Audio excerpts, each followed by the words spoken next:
Hey guys, so today I just want to talk about, and I'm going to make it quick because it looks like it's about to start raining, but I just got this 1992 Miata and my intention is to kind of start restoring it. So one thing that I ran into whenever I first got it was that it was stalling whenever I was pushing in the clutch, coming up to like a red light, putting it in neutral, whatever gear it was in, it would stall. So what I did was scour the forums and I found that there's this little diaphragm that connects to the throttle body that would get caught up with gunk and it needed to just get oiled up. So I'm going to show you kind of what I did.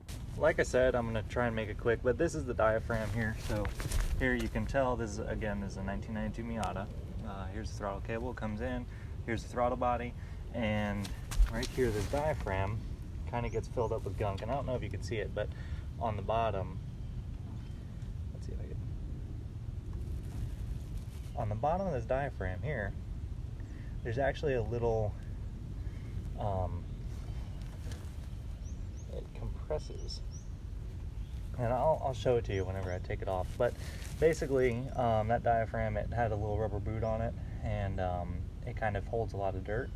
So whenever it's compressing and moving up and down, what happens is it stops working how it should. So you let off the throttle, it closes how it's not supposed to, the mass airflow gets a little confused, doesn't know what to do and stalls out. So what I'm going to do is I'm going to take this thing off and I'm going to spray a little brake cleaner in it, a little bit of WD-40, swish it around a little bit and see what happens. Worst case scenario, I can go over to AutoZone and they said they had it for, I think it was like $60, a new one of these.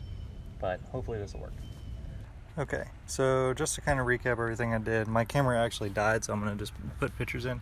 There's one bolt right there. You take that out, 10 millimeter. And then we're going to need to take the big clamp off because you can't really see it too well. But those two screws we actually have to take out. Which, as you can tell, the boot for the air intake is in the way. So we're going to take that off. Okay, so this is the diaphragm and the two screws that came. So now what it's time to do is spray a little bit of WD-40 inside that crease right there. So just move it up and down a little bit, make it work. It's already starting to free up.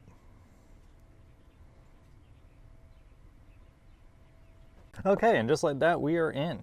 Some key things to remember. Make sure you put this clamp where you can get it next time. Initially it fell down there, and then I put it back together and realized I couldn't get to the clamp, so I had to take it all apart again. So that's definitely something to remember. That screw is kind of annoying to get in, so be aware of that. Or bolt rather. And then finally this little clamp right there, you just put it back on whenever you're done. Now you could have taken this whole plastic intake off if you really wanted to, if you wanted more room to take the screws out, but I didn't really feel like that was necessary. So, you know, there was a little bit of tugging and pushing away. Oh, it looks like there's a clamp right here I need to put back on as well. Luckily I have my pliers. So yeah, everything's back together. This is the diaphragm back in its normal position, and I think we're ready for a test drive. Let's check it out. Cool. Well, it actually works, so that's great. I'll whenever I get my GoPro back from Phil, who's also on this channel, I'm going to do a little, maybe a chest mount or a dashboard cam and give you a tour of me actually driving it. So yeah, this is going to be my first restoration project, so I'm kind of excited about that. I've got a lot of big plans for it.